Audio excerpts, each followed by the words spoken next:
श्री हरिवंश महाराज जी आपके प्रवचन से इतना तो ज्ञान हो गया कि यहाँ से कभी भी जाना पड़ सकता है। अंत में किसी भी प्राणी से मोह करने से कोई फायदा नहीं है, तो केवल भगवान के मार्ग पे ही चलें, तो क्यों फंसे महाराज जी आगे संसार में, ऐसा भाव आता है तो। नहीं, पर अगर संसार में भगवान ने हमें कर्तव्य दिया है तो कर्तव्य का निर्वाह करना चाहिए। जैसे मानो भगवान आगे हमारा ब्याह करा दे तो हमें अपने पति को भगवान मानकर सेवन करना चाहिए, परिवार की सेवा करनी चाहिए। मनुष्य जीवन परोपकार के लिए मिला है। अब अगर ब्याह प्रारब्ध में नहीं है तो ब्रह्मचर्य रह करके निर्वाह कीजिए। अगर ब्याह है तो विरोध नहीं करना चाहिए। हमको गृहस्थी में जाकर के परिवार का पोषण करना चाहिए। अगर विवाह में नहीं जा रहे तो ब्रह्मचर्य में चलना है, तो गुरुदेव कलयुग है, आप ऐसा मुझे मार्गदर्शन करें कि मैं इस रास्ते पे कैसे प्रबल रूप से चल पाऊं। हाँ, है कठिन पर असंभव नहीं है। यदि हम अपने पे स्थित रहें और हम कुसंग ना करें, खान पान पवित्र रखें, तो कुछ समय बाद मन शांत हो जाता है, फिर मन संसार की तरफ नहीं जाता। पर है कठिन, मतलब असंभव नहीं है पर सरल भी नहीं है। ब्रह्मचर्य रहना कोई सरल नहीं है, बहुत कठिन कार्य है। महीना 15 दिन, साल 6 महीना, इसके बाद जब मन अपना स्वरूप धारण करता है, भागता है संसार की तरफ। देखो, हम एक चीज बताएं आपको, हम सबके अंदर एक कमजोरी है, हमें कोई प्यार करे।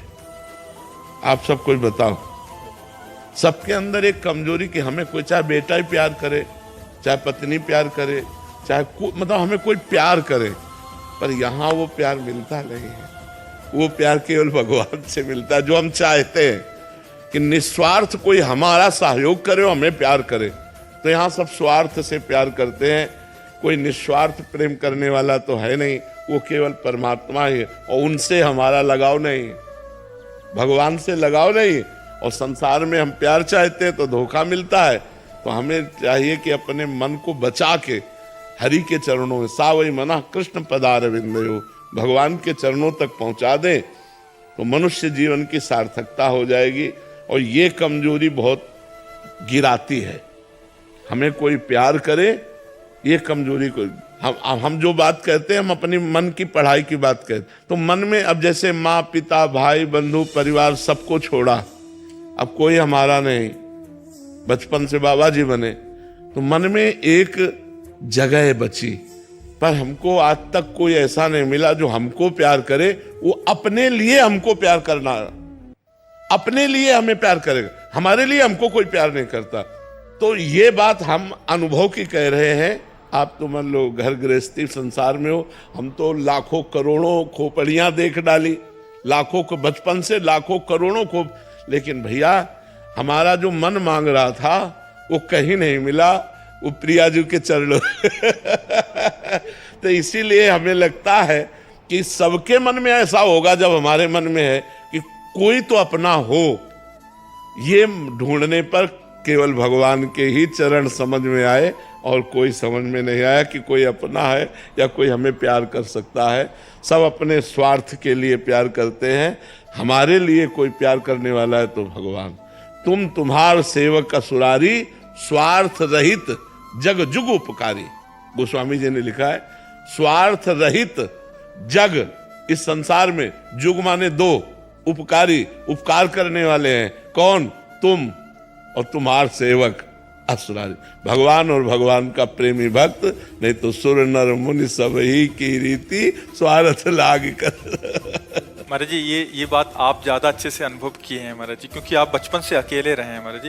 घर गृहस्थी वाले जो घर गृहस्थ में हैं महाराज जी, उनको तो लगता है मेरे पिता मेरे से बहुत प्यार करते हैं, मेरे बेटा मेरे से प्यार करता है, मेरी माँ बहुत, तो वो अनुभव ही नहीं हो पाता, जीवन निकल जाता है महाराज जी। और बाद में दुख पे दुख, दुख पे दुख, इतने झटके लग जाते हैं जब तक अनुभव होता है। तो आप जो अनुभव कर पा रहे हैं कि है ऐसे ही है महाराज जी, बट वो अनुभव की बात है महाराज जी। कबीर दास जी का जो है ना, मन भूला भूला फिरे जगत में कैसा नाता रे, मात कहे ये पुत्र मेरा हमारा, बहन कहे ये वीरा, हंस अकेला जाई, मन भूला भूला फिरे जगत में। बिल्कुल बिल्कुल। जैसे आपने कहा है कि अगर विवाह नहीं करना तो गृहस्थ में रह के परिवार के संरक्षण में अपनी साधना कीजिए। अब मान लीजिए विरक्त वेश नहीं ले सकते, अभी समय ऐसा कलयुग का है लेकिन गृहस्थ में भी ऐसा संरक्षण नहीं है, तो फिर क्या, कहाँ जाए फिर? हाँ, नहीं, समस्या ये है ना कि जैसे मान लो क्योंकि पिता मान लीजिए, शरीर के बड़े भैया मान लीजिए नहीं मान, अपने को ही सुरक्षित रखना पड़ेगा भगवान की कृपा से, और परिवार में ही रहना पड़ेगा। आप समय ऐसा नहीं कि मतलब आप अन्यत्र कहीं रहें।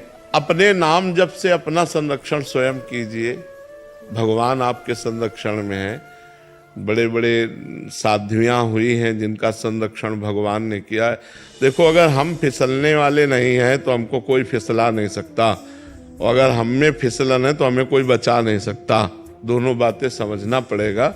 आपको कट्टरता पूर्वक अपने संयम को बचाना होगा, तो कोई आपको गिरा नहीं सकता। भगवान रक्षक, सीम की चाप सके को उतासु, बड़ रखवार रमापति जासु। भगवान जिसके रक्षक, उसको कौन छू सकता है। लेकिन अगर हम ही फिसलना चाहेंगे तो भगवान फिर बचाएंगे नहीं, ये भी बात है। फिसलो तो फिर फिसलो, अगर हम नहीं फिसलना चाहते तो फिर कोई, माता पिता कितने दिन रहेंगे, परिवार कितने दिन रहेगा, पूरा जीवन तो आपको ही निर्वाह करना है। अच्छा, कहीं मान लो किसी आश्रम में भी कहीं रहो तो वहाँ भी तो फिसल सकते हैं। अगर आप घर में नहीं फिसल सकती तो आप कहीं नहीं फिसल सकती, और घर में फिसल सकती तो कहीं भी फिसल सकती। इसलिए अपनी फिसलन को रोकना है, ना कि स्थान परिवर्तन करना है। मुझे लगता है स्थान परिवर्तन से ठीक नहीं, उद्देश्य परिवर्तन ठीक है। उद्देश्य परिवर्तन करके अपने घर में रह जाए, बहुत अच्छा है। दूसरे की सुविधा में और दूसरे के संरक्षण में रहने से अच्छा है अपने परिवार में रहे, नमक रोटी खाए, उनकी गालियां भी बर्दाश्त कर ले, अपने संयम से चले। अरे जी, आपका भी प्रश्न था, कह रहे हैं कि बहुत सारे बच्चे, बड़े छोटे, वो मतलब आपकी वार्तालाप सुन के महाराज जी घर छोड़ के आ जाते हैं। फिर मतलब उनको हम समझाते हैं कि भैया आप अपने घर में रहिए, तो महाराज जी उनके लिए आपका क्या नहीं, घर छोड़ने के लिए हम किसी को भी नहीं कहेंगे, क्योंकि कलयुग है और पूरे जीवन भर संयम से चलना बहुत कठिन है। घर मत छोड़ो, कोई भी घर से मत भागो।